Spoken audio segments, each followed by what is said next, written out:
Cool. It's recording. You can go ahead, Sam. Lovely. So hopefully you'll see these nice little bubbles here. Okay, let's start. So for the next 33 minutes and 47 seconds, I'm gonna tell you about the story of sound and why sound is so powerful for human beings, but also a bit of the power of personalization and a bit of the power of AI audio to sort of finish on. But to tell that story, I've got to explain why I'm obsessed with sound in the first place. And it goes right back to when I was a small boy, when I started at primary school, because I was actually very slow at reading and writing. And it was my primary school teacher that discovered I'm completely deaf, and I still am to this day, in my right ear. I probably had mumps as a baby that wasn't diagnosed. Mumps can destroy how your brain interprets all of the senses. But my dad was a doctor, so he felt a bit bad that he hadn't A, diagnosed me with having mumps, or B, knowing that I was deaf when I started at primary school. But he read this theory that the two hemispheres of the human brain have a bias towards factual or emotional information through the left and right ear. But he also read that a musical education could help, and I ended up going to a musical school. In fact, what you're hearing in the background is a recording of me singing in the Tewkesbury Abbey Choir, which was recorded because it went out on the BBC World Service, which the producer told us was being listened to by about 500 million people, which blew my little mind. But a musical education helped my reading and writing. The first sound everyone on this call would have been aware of is your mother's heartbeat. That's 80 decibels for 6 months in the womb. It's the first of the senses to develop within a fetus. Then we come out into the world, and things like birdsong relax us because birds don't sing when a predator's close, or they go into an alarm call state. So that feeling can always transfer with us. Now, alarm call state is when they repeat the same call over and over again, which is why then alarms and things like smoke alarms repeat the same sound over and over again. But we also have this ability to make sound. And language, the history of language, comes from distant cousins of ours, vervet monkeys. Now, they have 3 predators in their environment. The first call you heard was an eagle alarm call, and they all go running into a dense bush. That second call is the leopard alarm call, and they all go running up into the high branches to the smaller branches where a leopard can't follow them. And the third one, this one, is the snake or python alarm call, and they all stand up on their hind legs and look down into the grass. So that's a specific sound eliciting a specific response. If they get it wrong, they die. But actually, 80% of children do not wake up to modern-day smoke alarms. We've been normalized to that repetition of same sound. But fortunately, wake up, the house is on fire. Dundee University ran a trial by adding a mother's voice into a smoke alarm, and all the children in that study woke up. But the beauty of the human voice is actually its simplicity. Hello? Hello, Mummy. Hello? I've got 2 Christmas. What the hell does mean? It's the most crucial sound in that conversation. Why? Because it's the sound of a smile, and that tells you it's a genuine conversation between a mother and a daughter, and that didn't come from a word in that conversation, it came from a sound. Now, this is something called linguistics, how we express our emotions in the way that we say things. And there's an expert in this area, a woman called Diana Deutsch, and she's head of psychology at the University of California. The sounds as they appear to you are not only different from those that are really present, but they sometimes behave so strangely. And she records podcasts. So she had this section recorded for a podcast, and she put it on loop. And in production, you put things on loop if you're listening for the some pops. But she left it on loop and went to make a cup of tea. And colleagues came up to her and said, Diana, what's the music that you're editing in your studio? And then she goes, no, it's just me talking. But the way that she'd looped it highlights something that's true of all of our voices. This is Sometimes behave so strangely. You still hear the words, but they're sung words rather than spoken words. The sounds as they appear to you are not only different from those that are really present, but they sometimes behave so strangely as to seem quite impossible. So if that's the first time you've ever heard it, the first time it's spoken, but once the musical notes are pointed out, your brain switches and you can only ever hear it being sung from there on. It's called the speech-to-song illusion. But the fact is, the more emotional we become, the more we will vary volume, intonation, and rhythm. We sing to one another. Just like Martin Luther King's famous I Have a Dream speech, really. And human beings learn language through rhythm and rhyme. As young children, we learn rhythms because they help us with times tables or remembering certain things. And humans have understood this for hundreds of thousands of years. If you go to Australia, This is an ancient Aboriginal songline. Now, the Aborigines in Australia have dozens of these songlines, and they describe geographical features in the outback in Australia in dead straight lines. What they all chart is how to find water. So if you've learned one of these songlines as a child, and you get lost in the outback, you can always find water. And that's the link between spoken language and music, and why we love music so much. And I used to just try and describe that process, but then I watched this film and I thought this is the best description of music. I have no idea to this day what those two Italian ladies were singing about. Truth is, I don't want to know. Some things are best left unsaid. I like to think they were singing about something so beautiful it can't be expressed in words, and makes your heart ache because of it. I tell you, those voices soared, higher and farther than anybody in a great place dares to dream. It was like some beautiful bird flapped into our drab little cage and made those walls dissolve away. And for the briefest of moments, every last man at Shawshank felt free. It kind of helps when you've just said the human voice is the start of music. Then you have Morgan Freeman speaking straight after. But that is a beautiful description. You know, it didn't matter what they were saying, but it just made a prisoner feel free. And that's the beauty of music, that link to our emotions. And it all starts, our obsession with music, as teenagers, when we're learning what it means to be an emotive human being, an adult, as it were. And that's when we kind of buy into music, we stream music, it becomes part of our lives, we identify it, it becomes part of our kind of tribes. And for me, that was Freddie Mercury at Live Aid, which really shows my age, I'm afraid. 1985, it's still seen as one of the most iconic musical moments of live music, but I remember it distinctly, how it changed how I felt about music at that moment. And 1985 was the year I first went to Anfield. I'm a big Liverpool fan. And if you hear a whole stadium singing the same song, it's an incredibly powerful experience, because if you sing together, your heart rates become synced. You have this incredible sense of togetherness. It increases endorphins like oxytocin, serotonin. It can mainline happiness and suppress pain, which is why football fans sing, it's why soldiers sing going into battle, and why it's been used as a form of conditioning in religious ceremonies for thousands of years. So let's now talk about attention and memory, because there's so much overlap between attention and memory. The brain has evolved to be as energy efficient as possible, which means it trades remembering everything with understanding what's important. So imagine if someone's put Buena Vista Social Club on in the office in Barcelona or London, and it's hot, so someone's gone and opened the windows. You can hear music, you can hear the street sound effects, the office sound effects that I've added, and you can still listen to what I'm saying over the top. I've used 2 English words for that process: hearing describing the passive part of that process, and listening describing the active part of that process. And what that describes is the way that the brain is brilliant at filtering those things that are important or not. So let's break those down, the attention grabbing and memory things. They're 4. The first is personal relevance, and this was Cherry and Broadbent talked about the cocktail party effect. So if you're a busy cocktail party, someone mentions your name, and you automatically, attention gets drawn to it, even though you weren't paying attention to it before, showing that selective attention.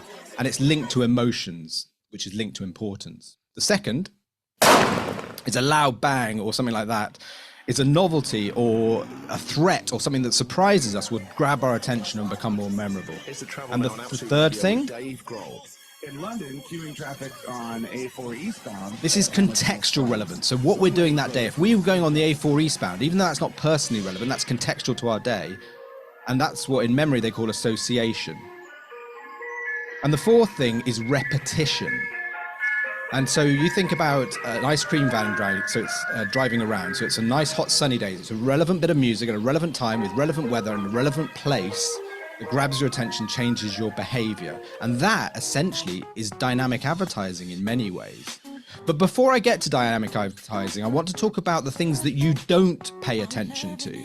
Now, you might think that if you don't pay attention to something, it's useless. But in the form of advertising and branding, it can be very useful if you understand how the brain filters. Because wherever you go in the world, you will always know when a McDonald's ad is on, even if you don't speak the language. And they've used kids, and they've done it for promotions. They've even done it with the sound effect of yawns for breakfasts.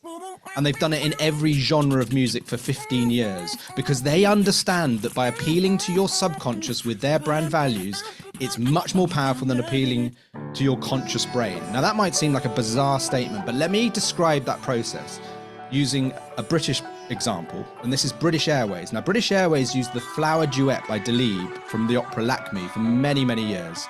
That's this music in the background. And even when they ditched it, if you ask people, what do you feel when you hear this music? They'll always, in research, say three things: relaxation, comfort, and floating on air. Now, you don't have to be a genius to realize if you feel those values and you associate them with a brand like British Airways, you're doing a really good job. But we couldn't find any research on the use of music and the effectiveness of advertising. So we commissioned some. We found a guy called Professor Adrian North at Leicester University. And he said, let's have 5 brands with different brand values. So we had a chocolate bar, a cleaning product, a bank, an American people carrier, and so forth. And the bank's core values were heritage and stability. The chocolate bar was luxurious and indulgent. And we got audiences to pick music that had those same values. We wrote radio scripts with the same voiceover, same script, over fit music, non-fit music, and no music at all. We did hundreds of people in hall tests. So we got them doing puzzles, and then we played them radio programming in the background. And then rather than testing them on the puzzle, we actually asked them questions about what was in the advertising. So their attention wasn't really drawn to it at all. The recall on every dynamic, which product was being advertised, which brand represented that product, and what that brand was asking you to do were all 50% higher when the music fitted the values you expect over non-fit music, as you'd expect, but also no music at all. And that's an extraordinary score because it shows it enhances the recall of information. So what the hell is going on? But I think 50% is extraordinary because they only got exposed to the ads once, an OTH of 1. So what the hell is going on? Well, we know the human brain processor, but well, hold on. Adrian, when we got his attention to do the project, he'd done a research project before with a display of wine in supermarkets, and half the display was French wine and half of it was German wine. And for a week, he had a tape player behind the display playing French music. The French wine outsold the German wine by 5 bottles to 1, okay?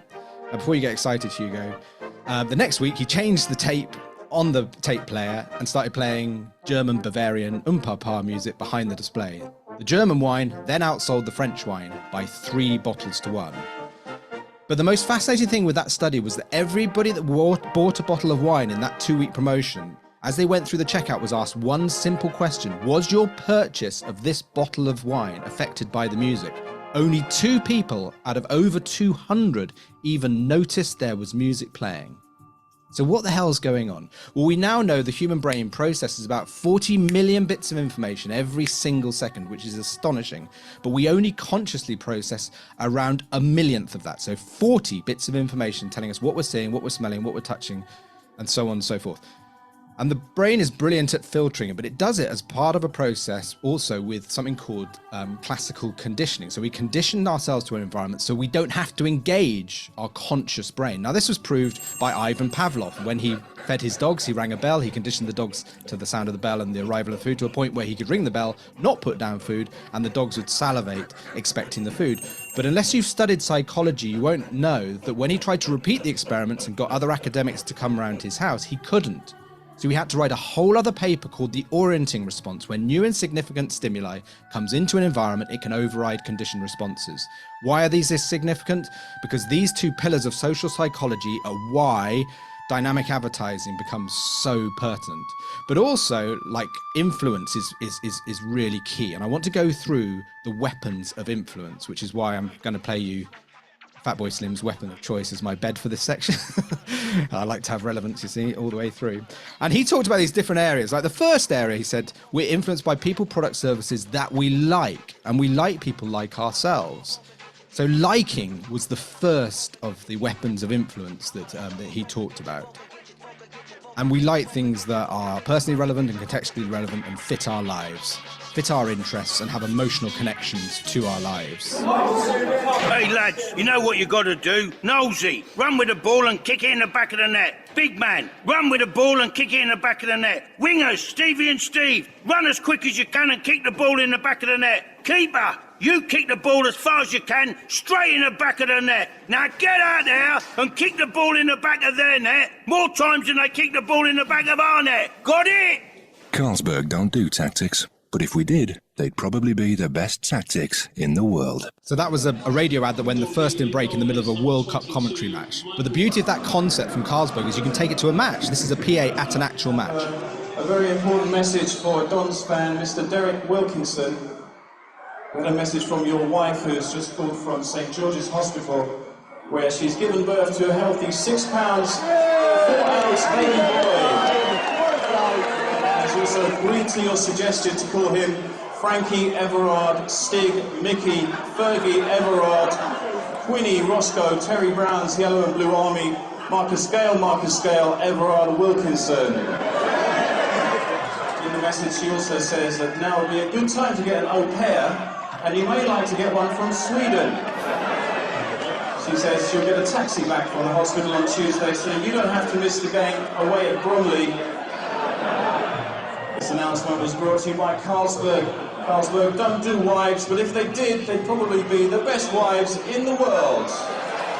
Carlsberg, sponsors of the FA Trophy. And they could quite easily change the script for any ground in the country. Like the second area he talked about was something called authority, and he talked about the Milgram experiments, where it proved psychologically that people are massively influenced by other people in authority, and a lot of brands position themselves around an authoritative approach, and it's one that's easily replicated with synthetic voice, I think. That blink you just did, and that blink there, they're the result of electrical signals being sent from your brain. In order to get your engine to respond as swiftly to your commands, BMW has developed the electronic throttle. It's called drive-by-wire technology.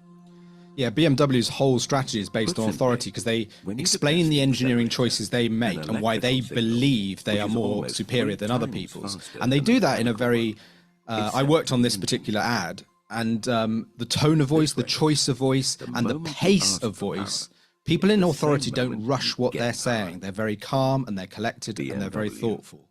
And they wanted that replicated. The next area that Cialdini talked about was commitment and consistency. He said once people are committed to something, they're more likely to be consistent with their responses thereafter. And that could be answering a question in their head or how they're feeling. And that's, again, where contextual relevance really comes in terms of advertising. It's mid-morning. Getting hungry yet? Fancy a biscuit? A bag of crisps, maybe? Or even nipping out for a bun? Don't worry, it's perfectly natural. It's the body's way of telling you it's 11s. A British tradition that stretches back to the Iron Age. It got us through 2 world wars. It'll get you through to lunch. Diet Tango. You need it because you're weak. Diet Tango does not allow you to eat willy-nilly. So you might have the commitment of being hungry, but you should be having more sort of diet drinks. That's what they're basically saying. The next area he talked about was something called reciprocation. He talked about the souks in Morocco that are trying to sell you very expensive Persian rugs, and they do it by offering you sweet Arabic tea, because once you receive something, you feel an obligation to reciprocate. This is not just an offer for a pudding. This is an offer for a melt-in-the-middle Belgian chocolate pudding. And 4 are yours. Absolutely free when you spend £35 on food and drink at M&S until it doesn't make sense, does it? Absolutely free when you spend £35 on food and drink at M&S. But the fact is you feel like you're making on that deal, even though if you logically think about it, the only people who are making on that deal are M&S. But it's a hugely successful strategy for them, and it has worked for a long, long time. The next area he talked about was scarcity, again based on food. We value things that are scarce more than things that are plentiful. And this can be manipulated in advertising all the time. And tomorrow, for one day only, you can save an extra 10% on sale prices. Half price winter sale is now on. The BHS Blue So anything that's limited by time or by quantity, and it can be luxury goods. In fact, it more likely is luxury goods. You know, like handbags that are exclusive. They can only make 1,000 a year, and everybody wants one. There is only one sale. And even the Harrods have a sale. Whatever you do, don't miss it. So scarcity. And the final one is something called social proof, in that we are sociable creatures. We need to be proved that something is true or not, and we trust people enormously, and that can be delivered with voice and the way that it's approached. But storytelling is fundamental to human culture. My name is Paul Doby, and this is what happened to me last February. I was feeling sick while I was driving along the M6, and I decided to pull onto the hard shoulder in my Volvo estate. After a short while, I felt better, and I put my safety belt on to continue my journey. But it wasn't just nausea that hit me that day. I looked in the mirror, and to my horror I saw a lorry speeding towards me on the hard shoulder. I thought, that's the last thing I'm ever going to see in my life. I was hit from behind with incredible force. My Volvo was spun around, tipped onto its side, and pushed 200 yards up the motorway into a ditch. I climbed out of the car, and I discovered that I'd been struck by a 40-ton articulated lorry with a JCB earth mover on the back. Now I reckon if it hadn't have been for the Volvo's passenger safety cell, I'd never have known what hit me. I mean, that's probably the hardest to replicate with synthetic voice in many ways, but that's just a guy telling a story about how he survived a car accident, and you can't help but imagine being in his position and visualizing it. So that brings me on to the next section, which is dynamic advertising. And that's where it's so exciting, because it can take all of the stuff that makes things culturally relevant, personally relevant, contextually relevant. And these are the data points that we use, which is a hell of a lot. Location, time, sequence, weather, all sorts of things. So let me take you through a few of these campaigns. The first is one of my favorites. It's a dynamic song. And it's so relevant because it actually snowed. Because when you do weather, you write the snow lines, but you don't know whether it's going to actually snow. It doesn't snow very often in the UK, and it hasn't this year, certainly. But when this campaign was live, it actually did. So here's the song that was played out. Outside it's 2 degrees. We could go to work on skis, or maybe ask a husky for a tow. They said it's gonna snow, so we're dressed like Eskimos. Is that a polar bear waiting for the bus? Oh no, it's not all doom and gloom. So that's my front drive, by the way. Your front room, 'cause a fire lit with zip is lit with love. So on a snowy Tuesday, when the sky is dark and grey, get a fire on and get it lit with love. Come on, Solihull, give your fire some zip. Zip firelighters and fire logs, the ones with the heart on the wrapper. So on a snowy Tuesday, come on, let me hear you say, a fire lit with zip is lit with love. And we had different choruses for wind and rain and all that sort of, but Have the Snow one was fantastic. The next campaign is an award entry video, so it explains itself really, but it's for the DFT Don't Phone and Drive. The average driver spends 3.5 minutes on the phone per 1 hour trip. 5 seconds is the average time your eyes are off the road while texting. And 55 No. That's not how you get young men to change their behaviour. Stats don't cut it.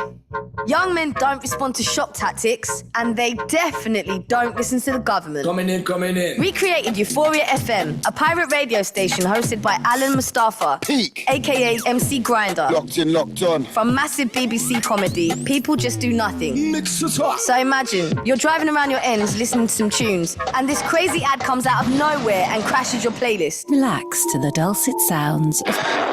Old tight the Basildon crew locked in. Hitting you with that original grimy sound right now. Tuned in for your mobiles.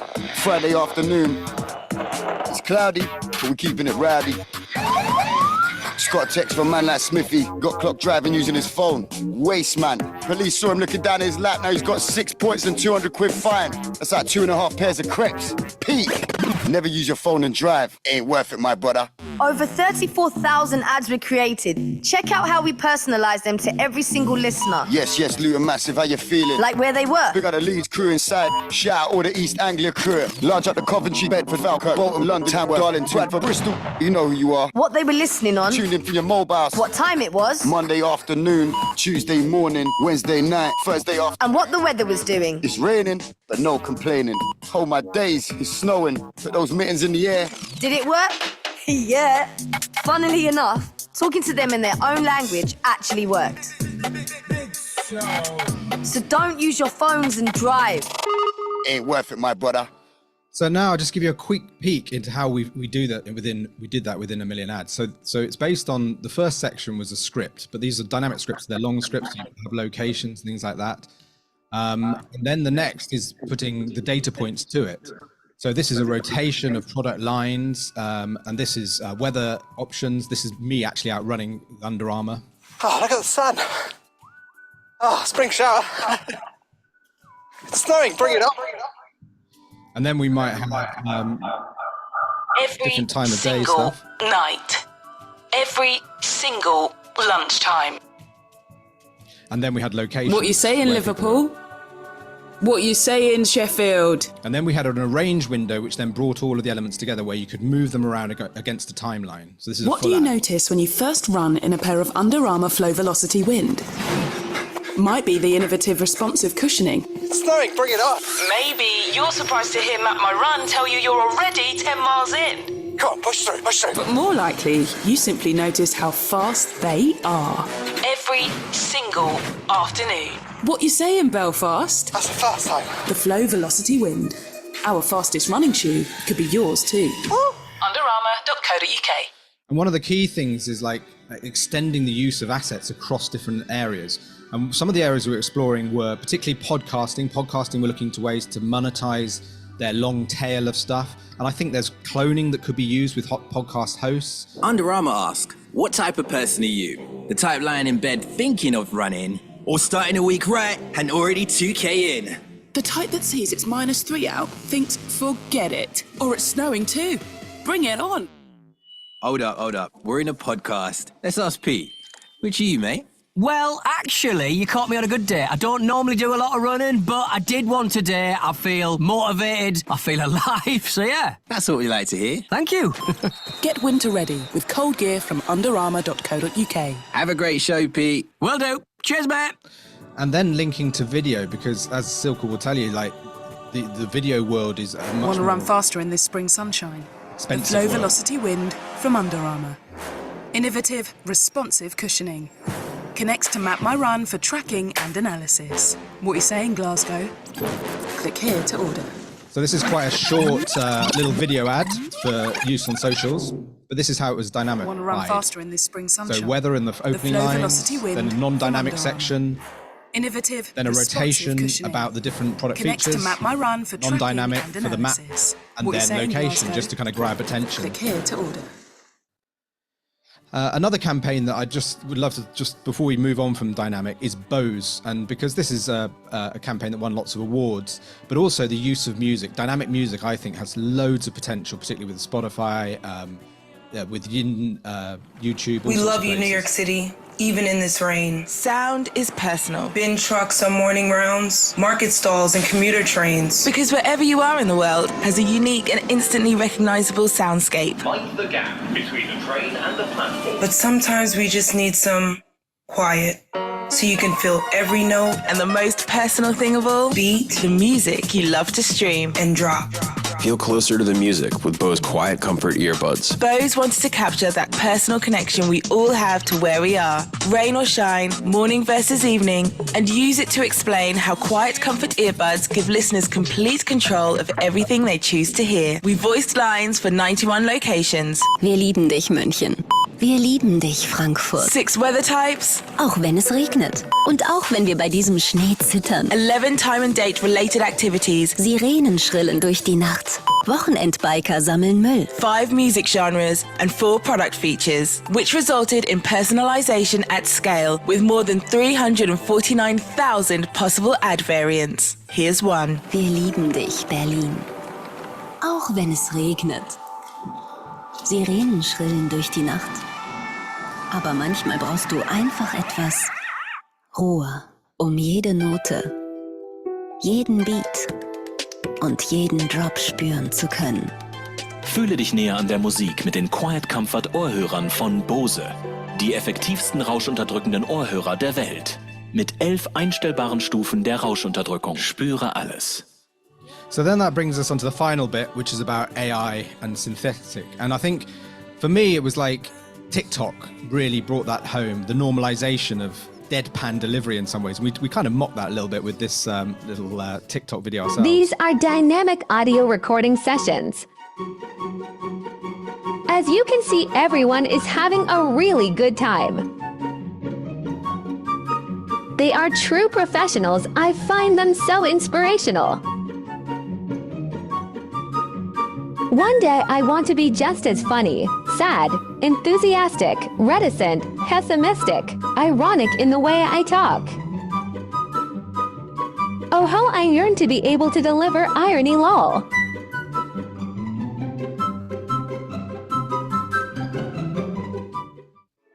Then around 5 years ago, voice cloning became more accessible, and we tested it in this BMW i3 dynamic script with time of day, day of week, weather, playlist, operating system, and the location line of every US interstate delivered by the clone. Getting into the new BMW i3 just feels right. That's because it's already connected to your life. It knows your movements this afternoon, and that Monday is full of client meetings. It knows to avoid I-95 before you do. It knows it's raining and how best to keep you connected to the road. It also knows you like listening to the latest hits without judging you, because it seamlessly connects to your iPhone. The new BMW i3. Feel connected. But I think we can all agree we no longer need to disguise either a clone voice or many off-the-shelf text-to-speech voices with any processing or sound design. Artificial intelligence is relentless in its pursuit of quality, and innovations like speech-to-speech mean even I can be made to sound convincing flirting with George Clooney. So, George, starting the day with an espresso iced... So, George, starting the day with an espresso iced macchiato. How is it? Looks delicious. A virtual machine makes them perfect every time. That aroma of Ethiopia is... Yep, man, a few words. Great coffee can do that. Suggestions for festive gifts this year, George? Nespresso. What else? For festive treats for coffee lovers, visit Nespresso.com or click the banner. Bringing together all the very best of AI audio in one infrastructure solution with AudioStack is where the magic really happens. Writing, editing, casting a voice, rendering speech, selecting a music track, as well as mixing and mastering an entire audio ad in a matter of seconds. Really is magical. Imagine a world where sound becomes the language of communication. Introducing the Instinctive audio presentation, an immersive experience that will transport you to the future of brand communication. On 25th January 2024, join us as we explore the power of AI audio technology in creating captivating and unforgettable experiences. From catchy jingles to mesmerizing soundscapes, discover how brands can connect with their audience on a whole new level. Don't miss out on this groundbreaking event. And there's so much more to come.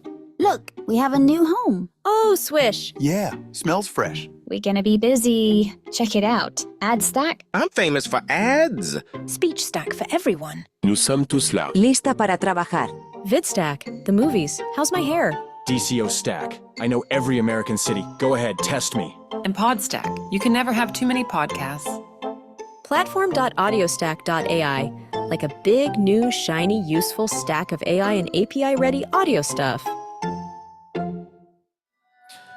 Yeah, so just to summarize, like, when people sort of say, like, why should I be buying into this? Is this really the future or what have you? Yeah, it is, completely, because it is our past as much as anything. Is that the way that I look at all of this is that being able to replicate humanity, you talk about Marshall McLuhan, extensions of man and things. And so all we're trying to do is replicate what humanity does, and data really allows that. So when we meet up, you know, we can talk about Freddie at Live Aid, we can talk about Liverpool and what an amazing season they're having so far, but just remember to speak into my left ear because my right one doesn't work. Thank you very much.